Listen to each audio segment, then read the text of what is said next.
not to look at the sun. Yes, Mama. That's better. Sextimates. If I've told you once, I've told you 100,000 times. I will not have you playing these foolish games and running around in the palace halls. It just isn't dignified. We are the rulers of this kingdom, and if we don't set a proper example for the rest of the court, I'd like to know who will. I mean, really, what's the point of being a ruler if one is not going to behave as a ruler should?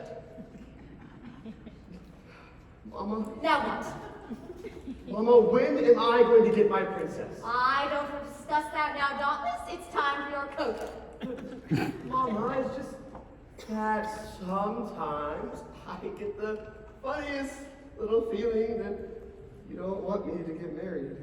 Don't want you to get married? Don't want you to get married? Dauntless. Don't you trust me? Of course I do. Well, then how can you say such a thing? I want you to get married. How many times have I said to you, I want you to get married?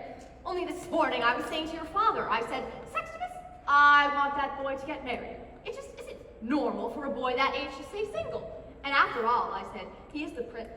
Don't forget that. He's next in line to the throne. We're not exactly the oldest people in the world, but on the other hand, we're not going to live forever. And I just know that I'd feel much better, more relaxed in my mind, if that boy were married, settled, and set.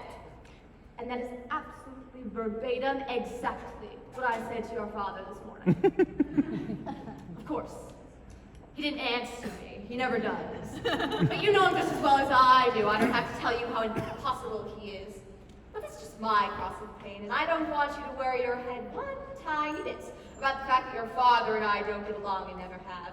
If he makes me miserable and makes me suffer, I just have to put up with it. And I will not allow it to affect my child's attitude toward him or me. He may be a mean, stupid, selfish, rotten, awful man, but he is your father, and I want you to respect him. There's only one person who really cares about you and really worries about your health and your happiness and your future. And that's what I'm talking about right now, your future. And I want to make myself absolutely clear. I want you to get married, but I don't want you to marry just anybody. It has to be someone who's good enough and smart enough and fine enough for my good, nice, sweet, beautiful baby boy. And of course, she has to be a princess. I mean a real princess.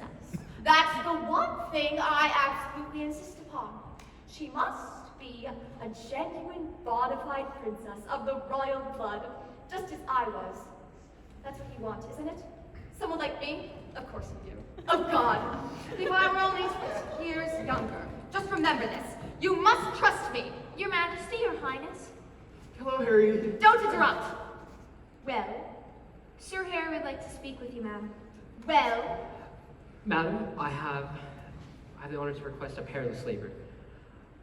I want to look for a true princess, one who would suit not only your majesty, but also Prince Dauntless. No. Mama. No. We've been through all the eligible girls in all the neighboring kingdoms. There are none left. We simply have to wait until their little sisters have all grown up, and that'll take years. But madam, I plan to head north, over the mountains, Over the mountains? across the Badlands, Across the Badlands? and into the marshland where the beautiful swamp lily grows. Into the marshland? Are you out of your mind? Mama. Do you know what the weather there is like? Mama, please. Do you know how damp and foggy and humid, Mama. quiet and oppressive? Mama, let Sir Harry try, please. For me. Well, all right, it's your sinus. Hooray! Come along, Dauntless. You've missed your cocoa. Good luck, Harry. Good luck. Don't be afraid, little Larkin. I'll bring back a princess who is not only a true princess, but one who will pass the queen's test. I believe you. I'm not afraid. And I shan't be away long. Only fly as fast as you can, my love. We'll be waiting for you. We?